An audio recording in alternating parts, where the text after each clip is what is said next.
Dad shoved me straight through the glass door and spat that I was nothing. I grinned as blood dripped down my face. "You just lost it all," I told him. That night, I revealed to everyone who truly controlled their empire, and by sunrise, their flawless world had shattered to pieces. You know, sometimes the worst betrayals come from the people who are supposed to protect you the most. Can you even imagine being pushed through a glass door by your own father, blood streaming down your face, while he screams that you're nothing? That night, as I lay there surrounded by glittering shards, I just smiled. Because in that instant, I knew he didn't just hurt me, he lost everything. And by morning, their perfect empire was going to crumble. This isn't just a story about revenge. It's about fighting for truth and legacy. And it all started long before that shattering glass. My name is Audrey Lancaster, and I'm 28 years old. I was born into a world most people only dream of, the only child of Harold and Grace Lancaster. My dad, Harold, built Lancaster Technologies into a medical device powerhouse, expanding on what my grandfather, William, started in his garage 40 years ago. We lived in this sprawling 20,000 square foot estate overlooking the Pacific, and my earliest memories are of sitting on my grandfather's knee. He'd explain how our devices saved lives, his eyes crinkling at the corners. "Audrey," he'd say, "one day all of this will be yours to protect. Remember, business is about more than profit. It's about purpose." My mother, Grace, was the heart of our family. She donated millions to children's hospitals, always insisting I understood that our privilege came with a profound responsibility. Every Christmas, she'd take me to deliver gifts to children in those very hospitals. "Look them in the eyes," she'd teach me. "Everyone deserves dignity." Everything changed when I turned 12. Mom was diagnosed with aggressive pancreatic cancer, and within 3 terrifying months, she was gone. My father, he just vanished emotionally. He buried himself in work, leaving me adrift, a bewildered kid suffocating under a blanket of grief, alone. I'd sit in her closet, breathing in the fading scent of her perfume, desperate to remember the sound of her laugh, just one more time. Then came Stephanie. Just 11 months after my mother's funeral, my father introduced me to his new girlfriend. 6 weeks later, they were married. She was 20 years younger than him, with perfectly manicured nails that dug into my shoulder when she hugged me for photos.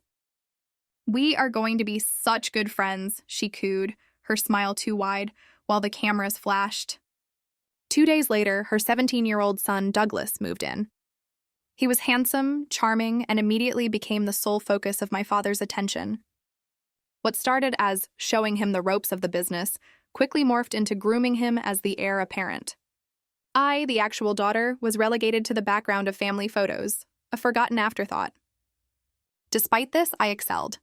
I graduated high school as valedictorian, earned my business degree from Stanford with highest honors, and completed my MBA by 23. While Douglas struggled through a business degree at some local university, I was developing patents that would later become cornerstone products for Lancaster Technologies. My grandfather, bless his soul, always saw something in me. Before his death, when I was 18, he'd sneak me into board meetings. "Watch how they negotiate," he'd whisper. "Notice who speaks and who listens." Board members would just smile at William, bringing his little shadow. They had no idea I was absorbing everything. One of these board members, Victor Chan, became my mentor after my grandfather passed. When I completed my MBA, it was Victor who helped me secure a position at a competing firm. "Your father needs to see your value from the outside," Victor explained over coffee. "Sometimes, family can't recognize the talent right in front of them." I spent 4 years building my reputation in the industry, developing innovations that put my name on the map, separate from my family legacy. Trade journals featured my work. Competitors tried to poach me, all while Douglas was given increasing authority at Lancaster, despite multiple failed product launches under his direction. Eleanor Wright, my grandfather's former assistant who still worked at the company, would call me with updates. "Your father approved another $3 million for Douglas's pet project today," she'd say, her voice tinged with worry. The board is getting nervous, but no one wants to challenge Harold directly. When I turned 27, I knew it was time to return. Lancaster Technologies had developed a concerning pattern of declining innovation and market share. My father reluctantly offered me a position as special projects manager, no team, a tiny office in the basement. "Be grateful," he'd said when I questioned the title. "Most people would kill for a foot in the door here." What he didn't know was that I had spent years preparing for this exact moment. I had studied every aspect of the business. I understood our products better than anyone, except perhaps my grandfather. And most importantly, I had begun to suspect that something was very wrong with the company finances. I accepted the position with a calm smile. "Thank you for the opportunity, Dad," I said, watching his surprise at my easy acquiescence. "I won't disappoint you." It was the last promise I would ever keep to him. My first 6 months back at Lancaster Technologies were a masterclass in corporate politics. I kept my head down, worked longer hours than anyone, and systematically learned every aspect of the company's current operations. My basement office became my command center, walls covered with product development timelines, market analysis charts, organizational hierarchies. If people thought I was just trying to prove myself, all the better. Our cardiovascular device division was struggling. Sales had dropped 30% over 2 years, and a major hospital chain was threatening to switch to a competitor. I spent weekends studying patient outcomes, talking to doctors, reviewing competitor products. The problem became painfully clear. Our devices were reliable but hadn't evolved with new surgical techniques. So I developed a prototype for a modified device that would work with minimally invasive procedures. After testing and refinement, I presented the concept to the division head, who was impressed enough to allocate resources for development. Within 4 months, we had a working prototype that surgeons raved about in initial trials. The morning of the quarterly board meeting, I prepared to present our solution and the projected revenue recovery. But when I arrived at the boardroom, my father was already there, presenting my work. My slides, my research, my prototype in his hands. "As I have been directing the team," he said smoothly, "we have developed a solution to the cardiovascular division challenges." I stood frozen in the doorway. Board members nodded appreciatively, taking notes. Victor caught my eye and frowned slightly, but said nothing. When my father finished, applause filled the room. "Audrey," he acknowledged my presence finally. "Nice of you to join us. Take a seat if you can find one." The only empty chair was in the corner, away from the table. I sat quietly, a professional smile fixed in place, while pure white-hot rage burned inside me. After the meeting, I approached my father in his office. "Those were my designs," I said, my voice eerily calm. "My research, my prototype." He barely looked up from his computer. "You work for Lancaster Technologies. Everything you develop belongs to the company. But I deserve credit for my work." Finally, he looked at me, irritation clear in his eyes. "You know what you deserve? To be grateful, I gave you any position here at all. Douglas would have solved the cardiovascular problem eventually, in time for our largest client to walk away." His face hardened. "Go back to your little projects, Audrey. The adults are running the business." The following week, company-wide emails announced Douglas's promotion to Executive Vice President of Product Development, citing his innovative solution to the cardiovascular division crisis as evidence of his leadership. My name appeared nowhere. That night, I received a call from Eleanor. "Are you sitting down?" she asked. "What happened?" "I was cleaning out some old storage files and found something you need to see. It's about your grandfather's will." We met at a coffee shop 3 blocks from the office. Eleanor handed me a manila envelope. "These are copies," she said. I put the originals back exactly where I found them. Inside was a draft of my grandfather's will, dated 2 months before his death. It explicitly stated that his controlling shares of Lancaster Technologies should be held in trust until I reached 30 years of age, at which point they would transfer to me directly. "This was never executed," I whispered, flipping through the pages, my heart pounding. "The will that went through probate left everything to my father." Eleanor nodded grimly. "There's more. Keep reading." The envelope also contained a series of emails between my father and the family attorney, dated just days after my grandfather's death. They discussed modifications to the will before filing and ensuring continuity of leadership without complications. "He changed the will," I breathed, my world tilting. "It appears so," Eleanor said. "And there's something else. The company financial reports have inconsistencies, small enough to miss if you're not looking closely, but they've been growing." The next day, I encountered Stephanie in the executive wing. She stopped me with a perfectly manicured hand on my arm. "Audrey, darling, we haven't had a proper chat in ages. Lunch this week?" I agreed, curious about her sudden interest. We met at an exclusive restaurant downtown, where she ordered a $100 bottle of wine before noon. "I worry about you," she said, studying me over her glass. "All work and no social life. At your age, I was already married. I'm focused on my career. Yes, but is it making you happy? You keep pushing for recognition, and your father can't give you that. I set down my fork. Can't or won't. Her smile tightened. Harold built this company into what it is today. It pains him to see you constantly challenging his decisions.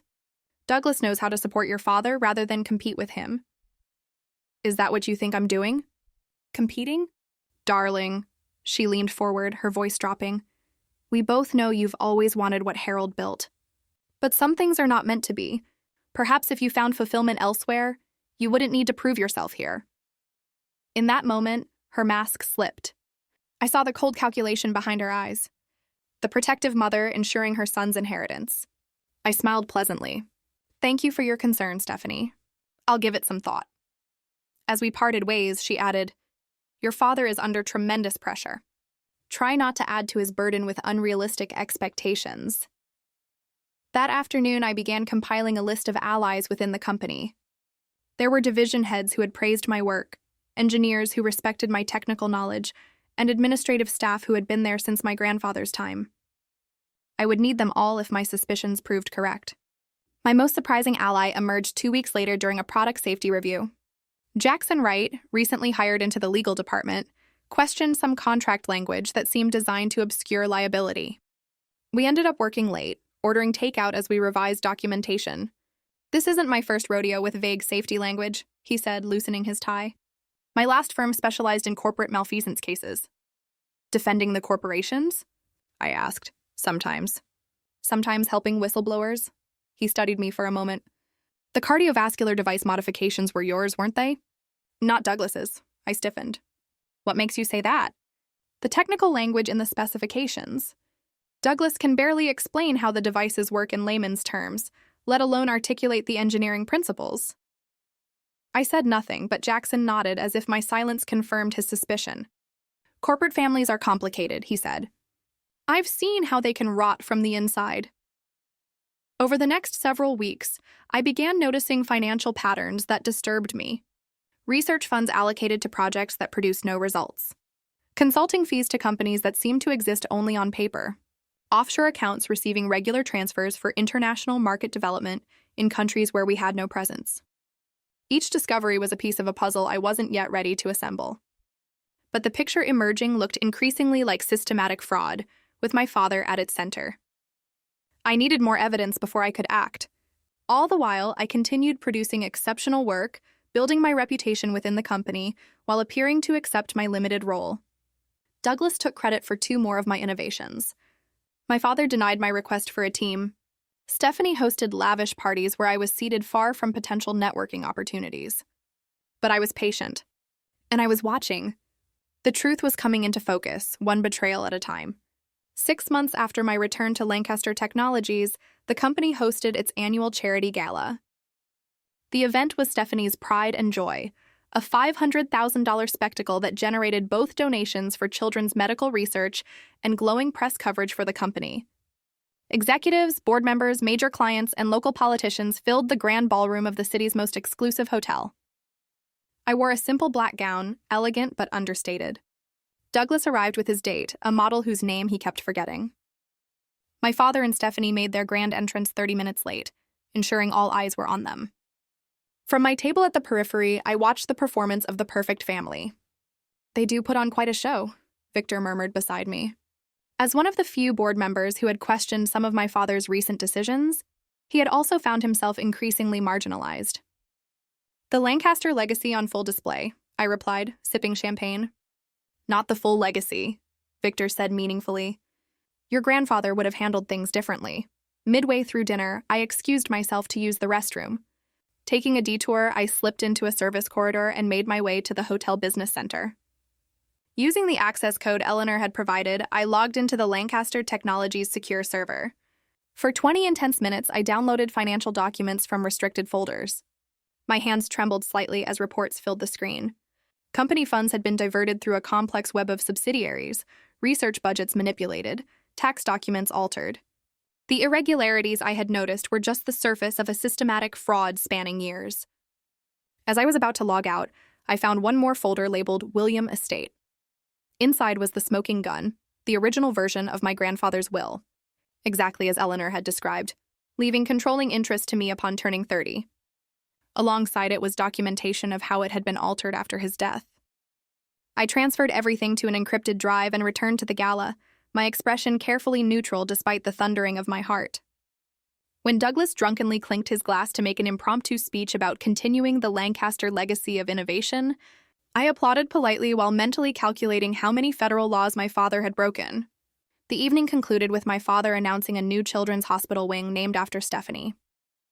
The irony was unbearable. My mother had dedicated her life to those hospitals. Now Stephanie was literally putting her name on that legacy too. As guests departed, my father summoned key executives to our home for nightcap strategy discussions. These after-parties were infamous for the real business decisions made over expensive scotch. For once, I was included, perhaps because excluding the only Lancaster actually present at the founding family's table would have seemed odd to the clients in attendance. Our family estate was lit up as cars pulled into the circular driveway. Staff took coats and served drinks in the main hall. I watched my father hold court, board members and executives laughing at his jokes, seeking his approval. The power he wielded was intoxicating to them. Around midnight, as discussions broke into smaller groups, I made my way to my father's home office. I needed one final piece of evidence: bank statements showing personal benefit from the corporate fraud. I knew he kept hard copies in his desk, too cautious to leave everything in digital form. I was photographing documents with my phone when the door opened. My father stood there, a glass of scotch in hand, his expression shifting from surprise to anger. "What are you doing in here?" he demanded. I straightened, phone slipping into my pocket. "Looking for the Anderson proposal you mentioned earlier. In my desk drawers." "Try again." We stared at each other, the pretense between us finally dropping away. I thought of all the times I had sought his approval, his recognition, all the brilliant work I had done for his company, all the lies he had told. "I know about grandfather's will," I said quietly. "The real one." Color drained from his face. "You have no idea what you're talking about." "I know about the offshore accounts, the diverted research funds, the tax fraud." He set down his glass carefully. "You think you understand business at your age? Sometimes complex strategies look questionable to inexperienced eyes. Fraud looks like fraud to federal prosecutors." His expression hardened. "Are you threatening me? I am telling you I know the truth about everything, including how you built your precious empire on stolen inheritance and criminal activity. You ungrateful little—" He stopped himself, visibly bringing his anger under control. "Everything I did was to build this company, to create a legacy." "A legacy you stole from me." "From you," he laughed harshly. "You could never handle what I have built. You are too much like your mother, soft, sentimental. This company needs a strong leader." "Like Douglas? The alcoholic who takes credit for other people's work?" His face flushed dark red, a hot flush of pure rage. "At least he understands loyalty. Is that what you call it?" "I call it enabling criminal behavior." He stepped toward me, his voice dropping dangerously. "You will not threaten this family. Everything you have, I gave you." "No," I countered, my voice shaking with years of suppressed emotion. "Everything I should have had, you took from me." Something snapped in his eyes. "You are nothing without the Lancaster name." "Nothing?" He grabbed my arm, his fingers digging painfully into my skin. I pulled away, but his rage was fully unleashed now. As I turned to leave, he shoved me hard toward the door. Instead of opening, the heavy wooden door held firm. My momentum carried me forward, and I crashed through the glass panel beside it. The sound was deafening. Sharp pain exploded across my back and arms as glass shattered around me. I landed hard on the hallway floor, stunned and disoriented. Warm wetness spread across my face. Blood. Silence fell as party guests turned to stare. Stephanie appeared in the doorway of the living room, her hand flying to her mouth. Douglas stood behind her, eyes wide with shock. My father stood frozen in the doorway, the realization of what he had done slowly dawning on his face. For a moment, he looked exactly like the frightened old man he was, all illusions of power stripped away by one act of violence. I touched my face, my fingers coming away red. Strangely calm, I looked up at him as blood trickled down my cheek.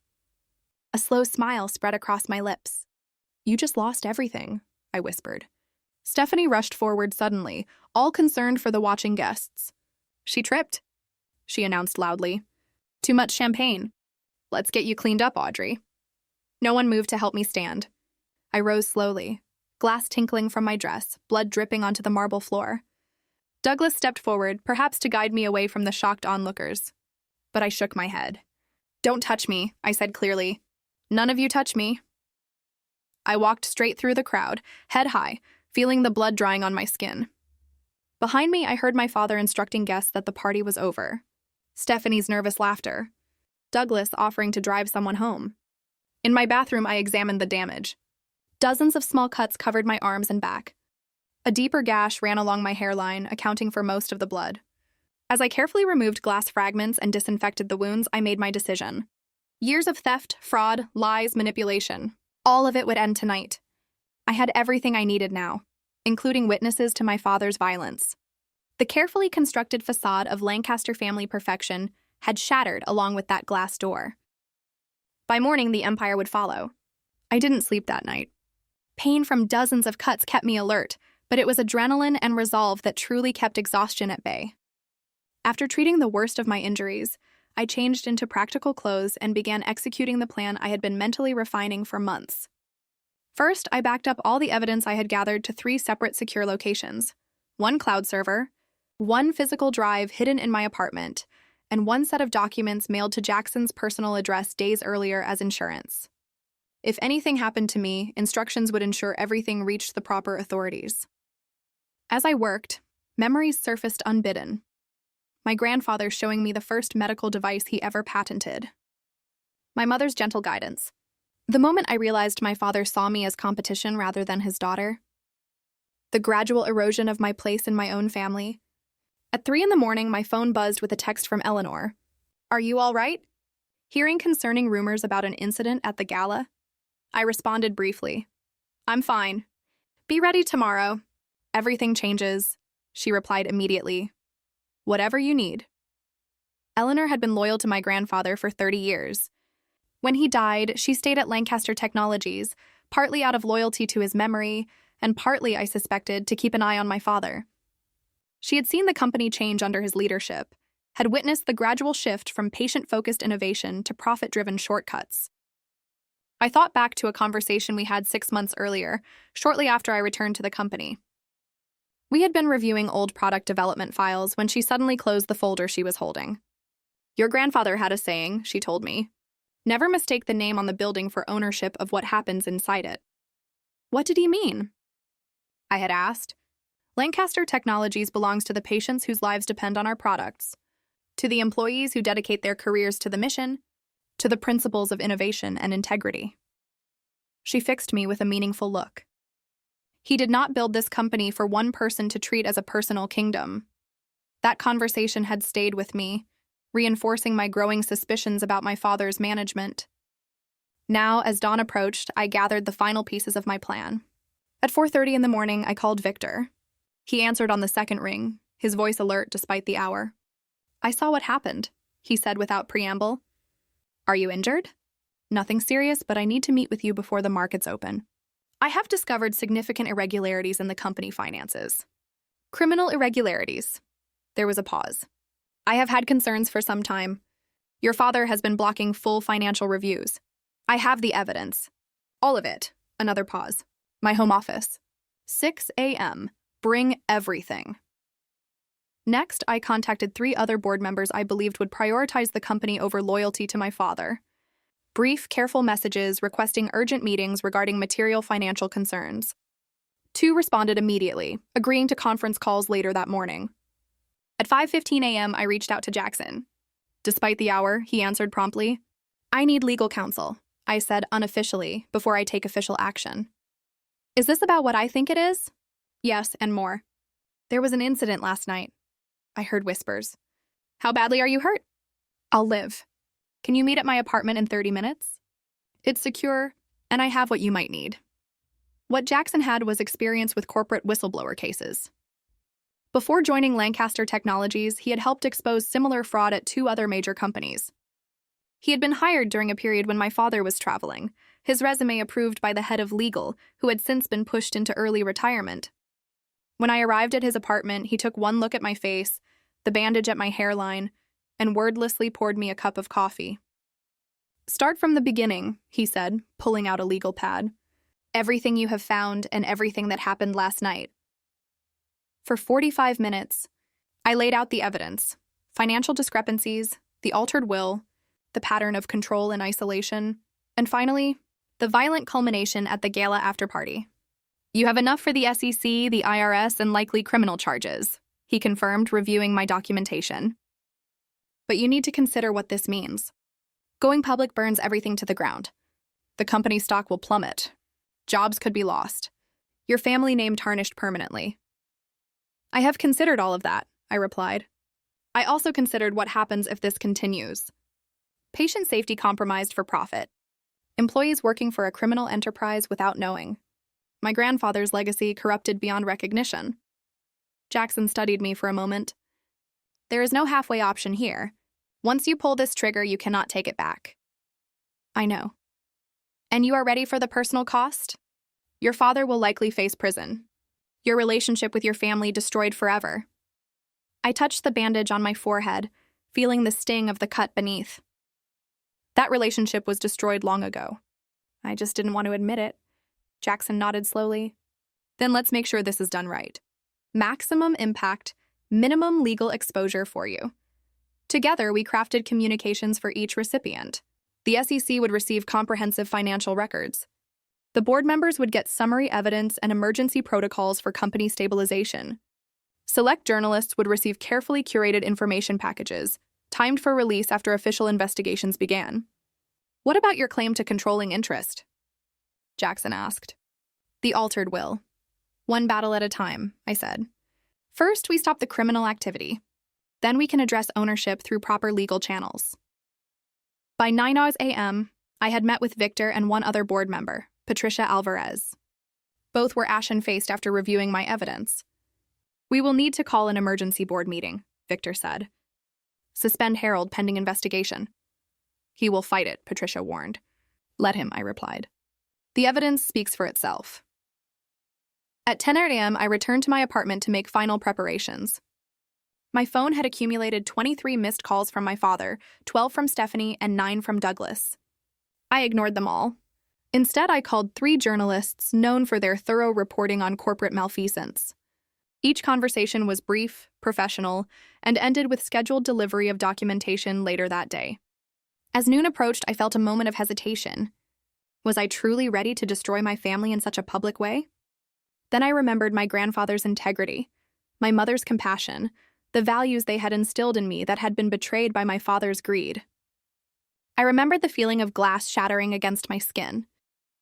The look in my father's eyes, not of remorse, but of rage that I had provoked him into revealing his true nature. I made one final call to Eleanor. "It's happening today," I told her. "Be prepared for chaos."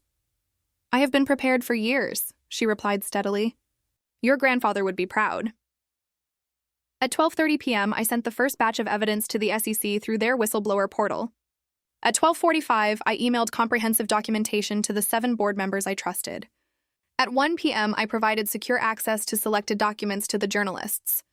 Then I waited, knowing the carefully constructed empire of lies was about to collapse. The first domino fell at 2:17 p.m. when I received a call from Victor. "The SEC has contacted legal," he said without greeting. "They are requesting all financial records be preserved immediately. Harold is being summoned to an emergency board meeting at 4. "Has he responded?" I asked. "Not yet. His assistant says he's in meetings off-site." My father was likely in damage control mode, trying to identify the source of the leak. He wouldn't suspect me immediately, believing his display of power last night had put me in my place. "Keep me informed," I said. "And Victor, thank you for doing the right thing." "This company was your grandfather's life's work," he replied. "Someone needs to save it from your father." At 3:30 p.m., Jackson texted, "Federal agents just entered the building. Executive floor in lockdown. Files being secured." Things were moving faster than anticipated. I had expected at least a day before federal involvement became visible. Someone on the board must have made additional calls, perhaps to the FBI or Department of Justice. My phone rang again.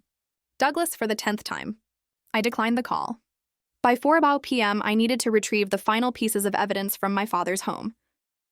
With everyone focused on the corporate headquarters, the family estate would likely be empty. I took a ride share rather than my own car to avoid recognition and had the driver drop me 2 blocks away. The house was quiet as I approached. Staff would be minimal on a weekday afternoon. I used my key to enter through the side door near the kitchen, listening carefully for movement. Hearing nothing, I made my way to my father's home office. The glass door had been hastily boarded up with plywood. Dried blood still stained the marble floor where I had fallen. I stepped carefully around it and entered the office. My father's desk appeared untouched from the night before. I went directly to the hidden safe behind the hunting painting, another of my grandfather's traditions my father had co-opted without understanding its significance. The combination was my grandfather's birthday, something my father had kept out of sentimentality or laziness. Inside the safe, I found what I was looking for, the original copy of my grandfather's will with handwritten notes from my father indicating changes to be made. Next to it sat a small leather journal my grandfather had kept, documenting his intentions for the company's succession. And beside that, account information for private offshore holdings where company funds had been diverted. I photographed everything, then carefully replaced the items, except for the journal, which I slipped into my bag. It wasn't technically evidence of crimes, but it was my birthright, documentation of my grandfather's true wishes. As I closed the safe and replaced the painting, I heard a door close somewhere in the house. Footsteps approached down the hallway. I quickly moved behind the large desk, crouching out of sight. The office door opened. From my hiding place, I could see Douglas's expensive shoes step inside.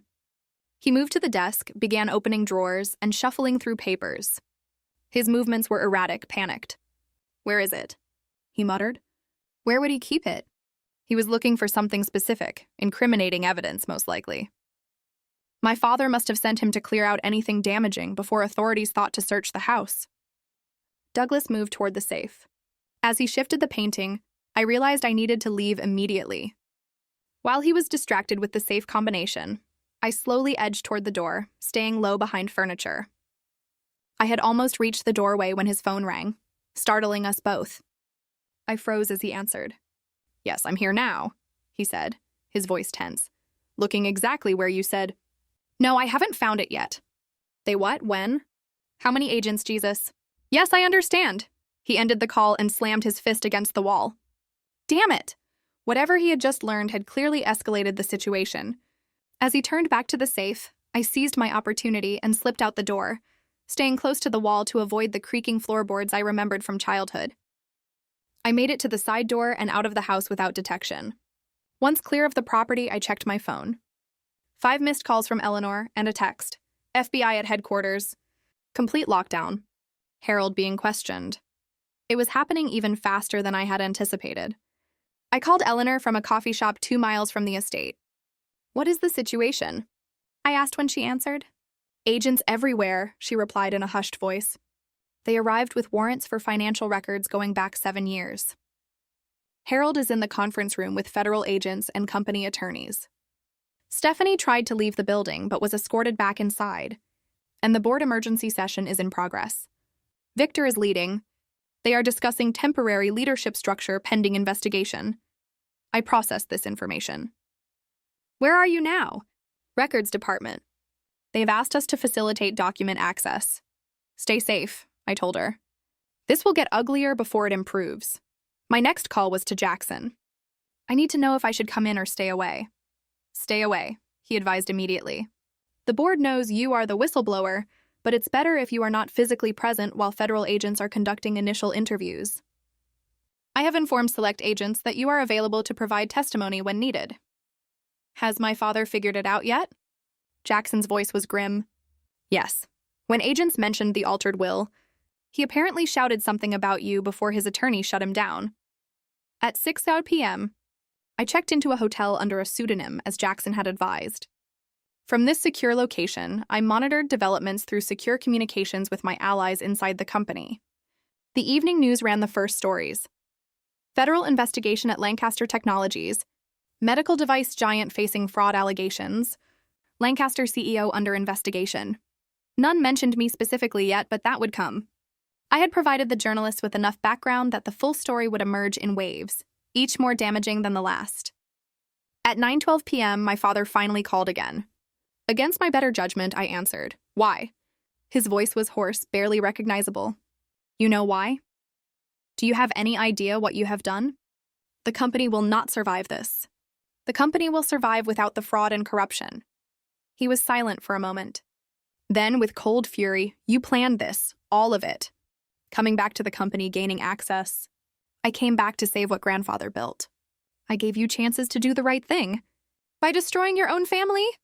This company supports hundreds of employees. Patients depend on our products. Don't pretend this is about employees or patients.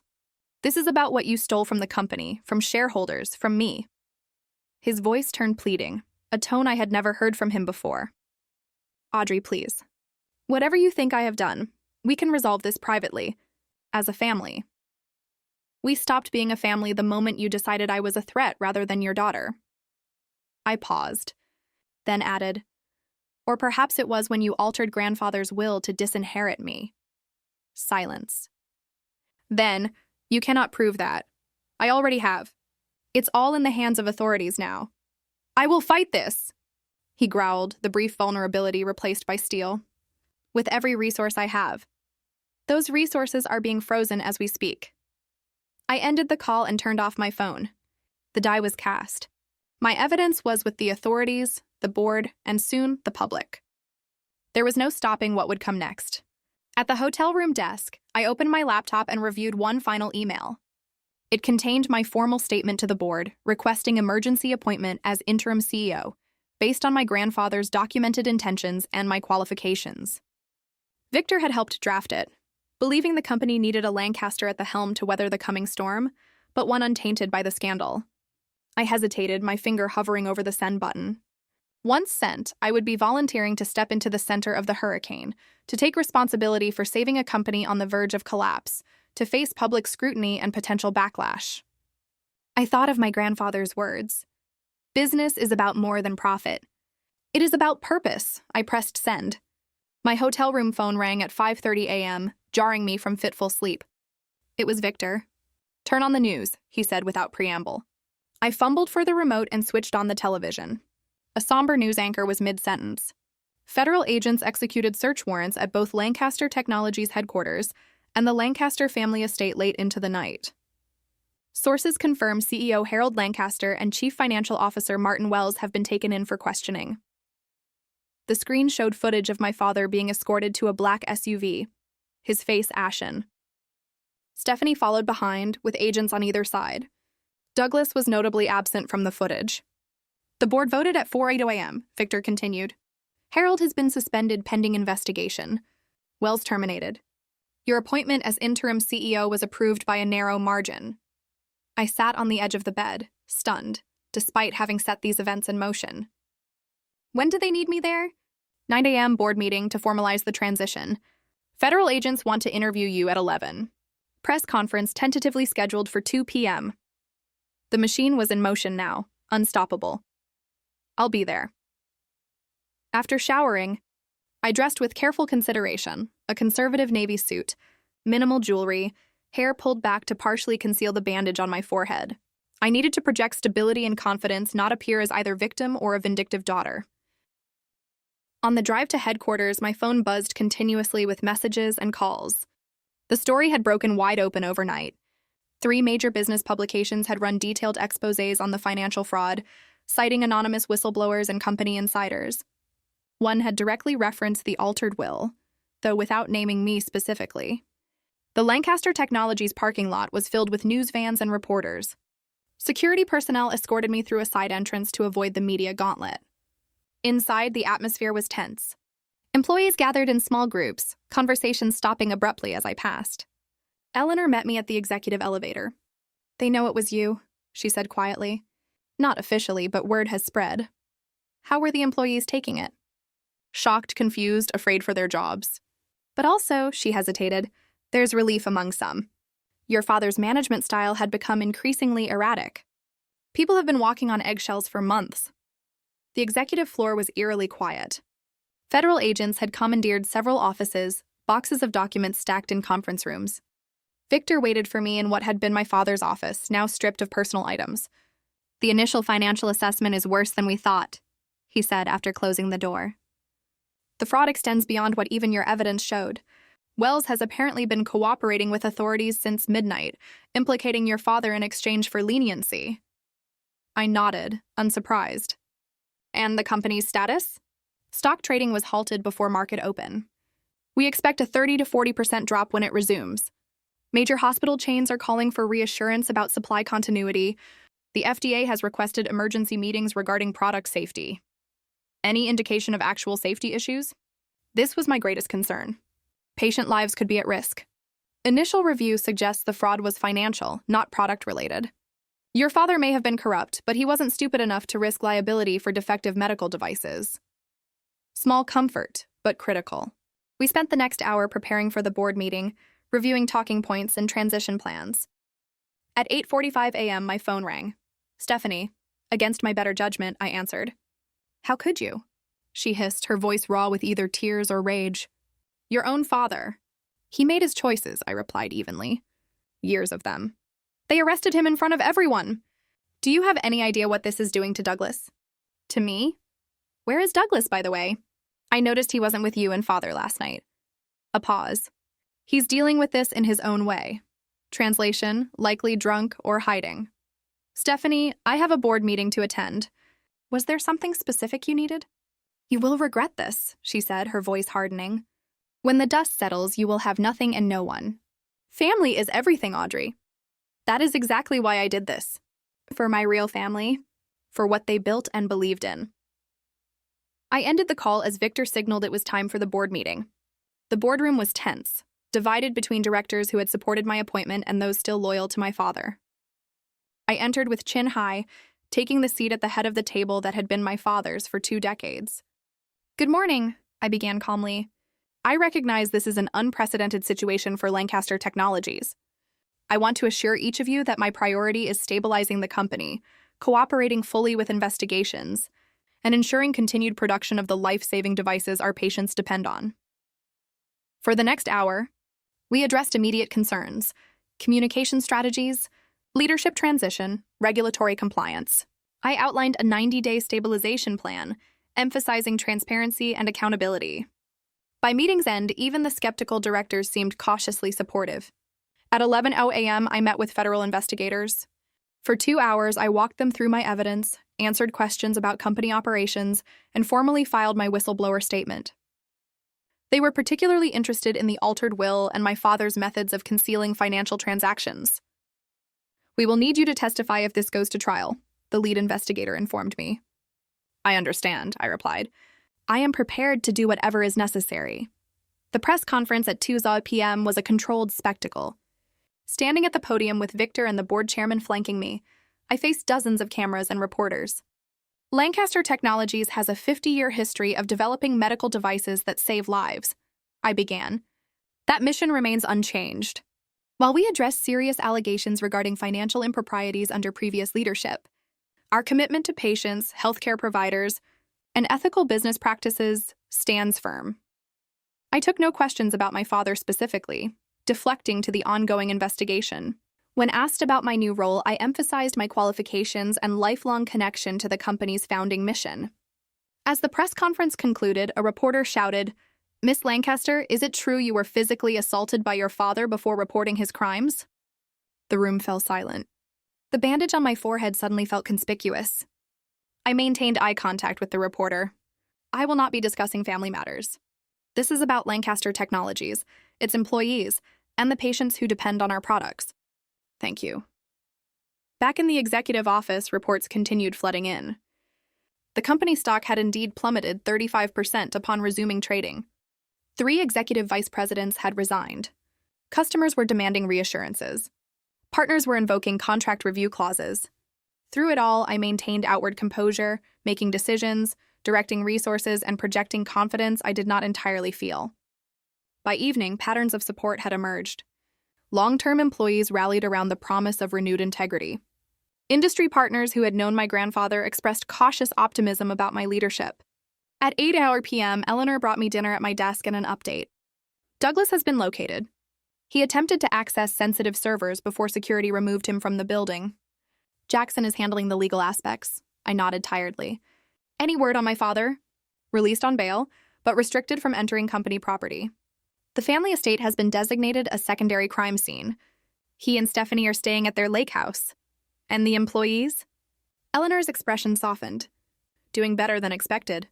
There were initial shockwaves, but your afternoon address to staff helped considerably. People appreciate honesty after months of obvious gaslighting from leadership. Around 10 p.m., Jackson arrived with additional updates. The federal case is expanding. They've found connections to tax evasion through the offshore accounts. The prosecutor is talking potential plea deals to avoid trial. Will he take one? I asked, knowing my father's pride.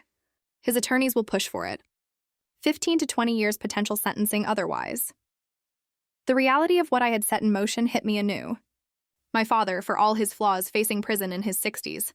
A family shattered beyond repair. My own life forever altered. Having second thoughts? Jackson asked gently, reading my expression. No, I said after a moment. Just processing the scope of it all.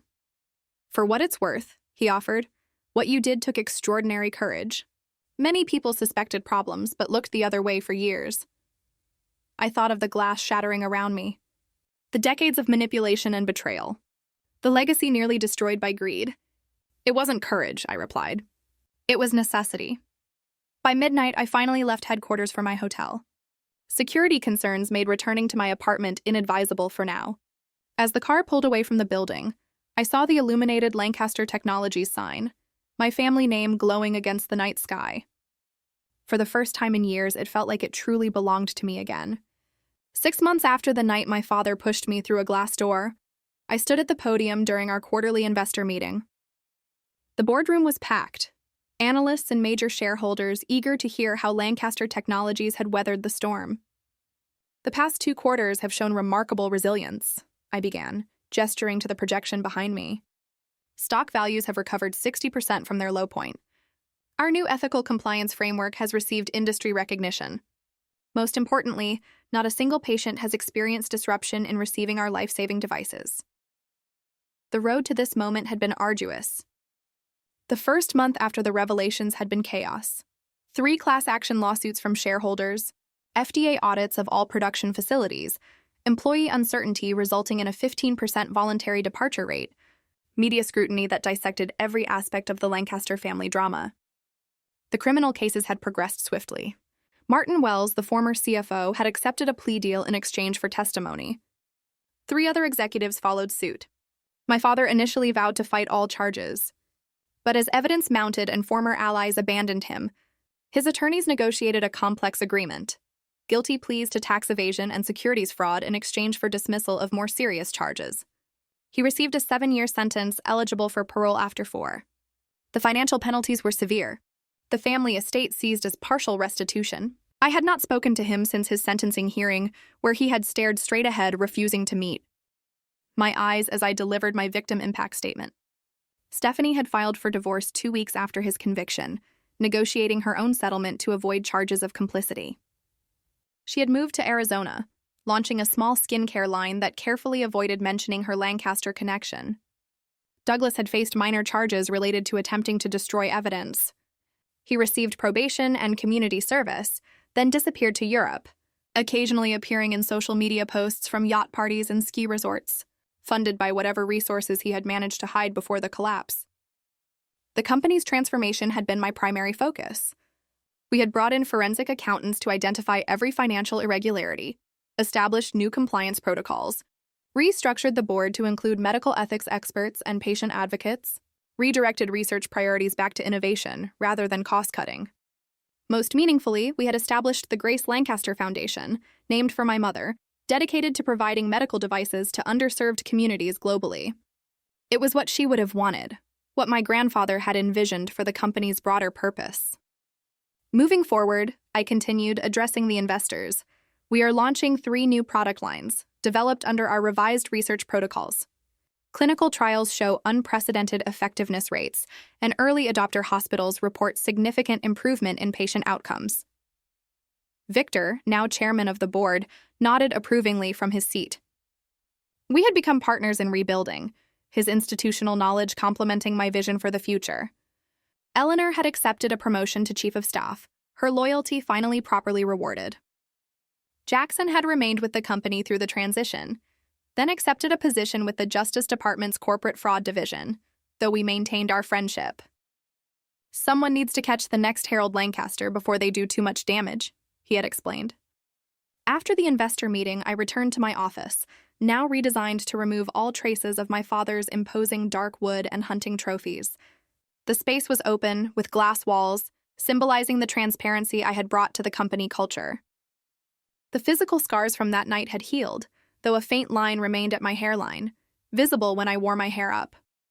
The emotional landscape was more complex. I had lost my family but reclaimed my heritage. The company now truly reflected my grandfather's vision and my mother's values. That evening, I visited my mother's grave for the first time in years. My father had discouraged these visits, another way of diminishing her influence and memory. I placed white roses, her favorite, against the headstone. "I think you would be proud," I said quietly. "Not of the scandal or pain, but of rebuilding something worthy of your name." The wind rustled through nearby trees, the only response, but somehow enough. My grandfather's journal had become a touchstone during difficult moments. One passage in particular had guided me through the darkest days of the transition. "Business empires rise and fall, but integrity stands eternal.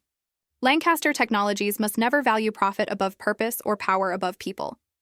If these principles are ever compromised, the company must be cleansed through truth, however painful that process might be." He had known somehow that such a moment might come. Perhaps he had seen tendencies in my father that concerned him, leading to his original intention to pass control directly to me. In the months since taking control, I had received hundreds of messages from employees sharing how the cultural transformation had affected them. Engineers now empowered to prioritize safety improvements. Sales representatives relieved to promote products they genuinely believed in. Manufacturing staff proud of new quality standards. These messages meant more than the financial recovery, more than the restored stock price or industry accolades. They represented the human impact of choosing truth over comfortable lies, of valuing integrity above family loyalty when that loyalty demanded moral compromise. The path forward remained challenging. Trust once broken rebuilds slowly. Some customers remained wary. Certain board members still questioned my experience. Media outlets occasionally revived the scandal for slow news days. But the foundation was solid, now built on truth rather than deception. The Lancaster name was being redefined. One decision, one product, one patient outcome at a time. In quiet moments, I sometimes wondered if my father ever reflected on what he had lost. Not just freedom or wealth, but the opportunity to be part of something genuinely meaningful. To contribute to a legacy greater than himself. To know the satisfaction of success achieved honorably. I had learned that some forms of betrayal cannot be forgiven, only accepted and moved beyond. That family is defined by values shared, not merely blood connection. That the hardest choices are often the most necessary ones. Most importantly, I had learned that we are not defined by what others believe we deserve, but by what we know to be right and have the courage to defend. If you have ever faced a moment where standing for truth meant losing something precious, I understand that struggle. Sometimes the greatest victory comes after the most painful sacrifice. Have you experienced a situation where you had to choose integrity over comfort? Leave a comment below and share your story. And if this journey resonated with you, please subscribe for more real-life experiences of overcoming betrayal and finding strength in adversity. Thank you for listening, and remember, your worth is never determined by those who fail to see it.